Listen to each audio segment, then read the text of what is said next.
Hello guys, welcome to my YouTube channel stock market info updater. चलिए start करते हैं। आज हम बात करेंगे Chambal fertiliser and chemicals limited की। ये एक स्मॉल कैप कंपनी है और जो चंबल फर्टिलाइजर है और केमिकल लिमिटेड है, ये एक Indian agro chemical manufacturing based company है राजस्थान, इंडिया में। और ये एस्टेब्लिश हुई थी 1985 में और ये लार्जेस्ट मैन्युफैक्चरर है यूरिया फर्टिलाइजर का प्राइवेट सेक्टर में, जिसकी जो इंस्टॉल्ड कैपेसिटी है वो है 1.5 million ton per annum.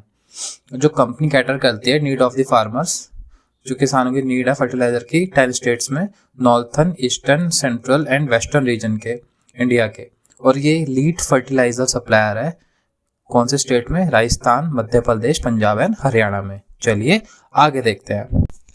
Chambal fertiliser and chemicals की एक लेटेस्ट अपडेट आ रही है, वो जो 3 जनवरी को कंपनी ने बोला है कंपनी कंसीडर करेगी आ शेयर बायबैक प्रपोजल को उसकी बोर्ड मीटिंग में, जो कि होगी 8 जनवरी 2024 को। और जो बायबैक प्रपोजल होता है शेयर का, वो एक अच्छा माना जाता है, उससे शेयर की वर्थ बढ़ती है, वैल्यू इंक्रीज होती है। और जो outcome of the board meeting होगा वो will be disseminated to the stock exchanges after the conclusion of the board meeting, यानी कि कंक्लूजन बोर्ड मीटिंग के बाद बताया जाएगा स्टॉक एक्सचेंजेस को रेगुलेशंस के अकॉर्डिंग। चलिए आगे देखते हैं। चलिए अब बात करते हैं हम चंबल फर्टिलाइजर के फंडामेंटल्स की।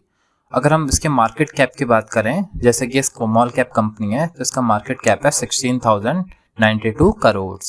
और अगर हम इसके पीबी रेशो की बात करें वो है 2.28।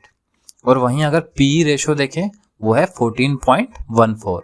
इसके बाद अगर हम इसके डेब्ट टू इक्विटी की बात करें वो है 0.30। और अगर हम इसके अर्निंग पर शेयर की बात करें वो है 27.34 रुपीज़। और इसका अगर हम ROE देखें वो है यानी रिटर्न ऑन इक्विटी, वो है 14.65%। ROE भी इसका अच्छा है। इसके बाद अगर हम डिविडेंड यील्ड की बात करें जो भी इसकी बेटर है वो है 1.94%। और स्टॉक की जो बुक वैल्यू है वो है 169.76 रुपीज़। और फेस वैल्यू की बात करें वो है 10 रुपीज़। चलिए आगे देखते हैं। चलिए अब बात करते हैं हम Chambal fertiliser and chemical limited के कंसोलिडेटेड फाइनेंशियल्स की। अगर देखते हैं इसकी total income, total expense, EBIT और नेट प्रॉफिट आफ्टर टैक्स के क्या सिचुएशन है। और अगर हम टोटल इनकम की बात करें जो कि जून क्वार्टर में 5,598 करोड़ थी, वो की थोड़ी सी घट करके सितंबर क्वार्टर में यानी डाउन होके 5,467 करोड़ हो गई है। लेकिन अगर हम टोटल एक्सपेंस की बात करें वो जून 2023 में 5,033 करोड़ थे, जो कि सितंबर क्वार्टर में घट करके 4,848 करोड़ हो गए हैं। यानी कि जो कंपनी के एक्सपेंस हैं, एक्सपेंडिचर हैं, वो कम हुए हैं यानी डाउनग्रेड हुए हैं। ये अच्छी बात है अगर कंपनी के एक्सपेंस घट रहे हैं, ये प्लस पॉइंट है। और अगर हम फिर इसके बाद EBIT यानी earning before interest and taxes की बात करें, ठीक है, वो जून 2023 क्वार्टर में 565 करोड़ थी, जो कि सितंबर 2023 में बढ़ करके 618 करोड़ हो गई है। ये भी पॉजिटिव चीज़ है कि जो कंपनी के earning before interest and taxes हैं वो बढ़े हैं, ठीक है।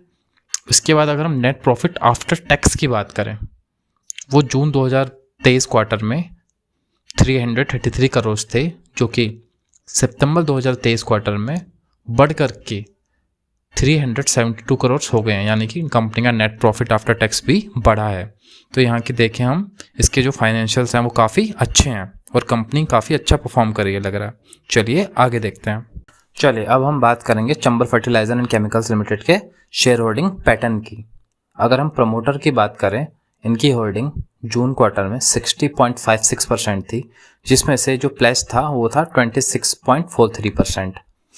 और अगर हम सितंबर क्वार्टर में देखें वही प्रमोटर की होल्डिंग तब भी सेम ही रही है 60.56%, बट प्लेज का जो रेशो है थोड़ा सा चेंज है, वो है 26.02%। और फिर इसके बाद हम देखें FII यानी फॉरेन इंस्टीट्यूशनल इन्वेस्टर्स, जिनकी होल्डिंग काफ़ी इंपॉर्टेंस देती है स्टॉक के प्राइस को बढ़ने घटने में। जून क्वार्टर में FII की होल्डिंग 9.64% थी, जो कि सितंबर क्वार्टर में इन्होंने इंक्रीज़ करी और कर दी 10.85%। तो देखा जाए तो ये भी पॉजिटिव चीज़ है कि FII ने अपनी होल्डिंग इसमें quarter to quarter basis increase करी है, ठीक है। फिर अगर हम DII यानी डोमेस्टिक इंस्टीट्यूशनल इन्वेस्टर्स की बात करें, इनका भी रोल बहुत अच्छा माना जाता है। अगर इनकी होल्डिंग अच्छी रहे इसमें अगर हम जून क्वार्टर में देखें, इनकी होल्डिंग 11.98% थी, जो कि सितंबर क्वार्टर में इन्होंने अपनी होल्डिंग डाउन कर दी, यानी डिक्रीज कर दी है और हो गई है 9.04%। यह थोड़ा सा माइनस पॉइंट है कि DII ने अपनी होल्डिंग इसमें थोड़ी सी डिक्रीज करी है।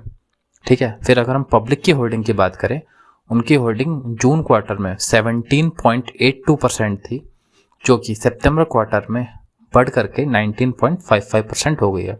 ये एक पॉजिटिव चीज़ है कि पब्लिक की होल्डिंग इसमें बढ़ी है। तो ओवरऑल देखा जाए तो प्रमोटर की होल्डिंग लगभग सेम ही रही और FII ने अपनी होल्डिंग इंक्रीज करी, DII अपनी होल्डिंग थोड़ी घटा रहे हैं क्वार्टर टू क्वार्टर बेसिस, और पब्लिक भी अपनी होल्डिंग इंक्रीज कर रही है। यानी मिला जुला के देखें तो शेयर होल्डिंग पैटर्न भी इसका अच्छा है। चलिए आगे देखते हैं। चलिए अब हम देखते हैं चंबल फर्टिलाइजर के स्टॉक की पास्ट 6 मंथ्स परफॉर्मेंस, कि पास्ट 6 मंथ्स में इतने कितने अच्छे रिजल्ट्स दिए हैं। जैसे कि हम ग्राफ में देखें तो इसने पास्ट 6 मंथ्स में 41% के एक अच्छे रिस्पेक्टेबल रिटर्न दिए हैं। ठीक है, जहाँ तक कि देखें अगर सितंबर अक्टूबर क्वार्टर में इसकी जो परफॉर्मेंस है कुछ खास नहीं थी, बट नवंबर से इसके परफॉर्मेंस में एक अच्छा खासा उछाल आया था और शेयर प्राइस बहुत इंक्रीज़ हुआ था। यहाँ तक कि हम देखें नवंबर, दिसंबर और जनवरी स्टार्टिंग में भी परफॉर्मेंस काफ़ी अच्छी रही है, स्टॉक प्राइस अच्छा खासा इंक्रीज़ हुआ है। ठीक है, हालांकि आज थोड़ा सा बाद में मार्केट सेटल डाउन होते हुए प्राइस थोड़ा सा डाउन हुआ था, बट वैसे 6 मंथ्स के अकॉर्डिंग इसकी परफॉर्मेंस अच्छी रही है और अच्छे खासे इसने रिटर्न दिए हैं अभी तक, क्योंकि इसकी जो हम देखें इसकी शेयर होल्डिंग पैटर्न भी अच्छा रहा है और इसके जो फाइनेंशियल्स हैं वो भी अच्छे रहे, यानी नेट प्रॉफिट भी इसका अच्छा रहा था कंपनी का। ठीक है, चलिए अब बात करते हैं चंबल फर्टिलाइजर के स्टॉक के अपसाइड ट्रेंड की तरफ। अगर हम करंट प्राइस की बात करें, वो अभी 386 रुपीज़ के आसपास चल रहा है इस स्टॉक का, और अगर हम उसके बेस्ट प्राइस लेवल की तरफ देखें तो वो अगर स्टॉक के प्राइस में थोड़ी सी गिरावट आती है और ये 355 रुपीज़ तक जाता है, यानी थोड़ा करेक्ट होता है इसका प्राइस, तो वो इसका बेस्ट प्राइस लेवल हो सकता है।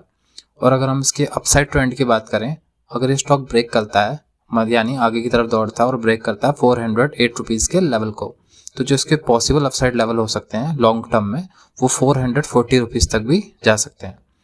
अगर हम डाउन साइड ट्रेंड की तरफ देखें, यानी अगर ये स्टॉक थोड़ा डाउन साइड जाता है इसका प्राइस और ये अपना ब्रेक करता है स्ट्रॉन्गेस्ट सपोर्ट लेवल को डाउन साइड में, जो कि 340 रुपीज़ का है, तो इसके जो पॉसिबल डाउन साइड लेवल आ सकते हैं वो 280 रुपीज़ तक भी आ सकते हैं। Thank you guys for watching our video. अगर ये वीडियो पसंद आई तो इसे ज़रूर लाइक कीजिए ताकि इस वीडियो की जो रीच है वो बढ़े और ये ज़्यादा से ज़्यादा लोगों तक पहुँचे, और इससे हमारा चैनल ग्रो होगा ताकि हम आपके लिए और भी अच्छे अच्छे स्टॉक्स के ऊपर वीडियो बनाएंगे। Thank you.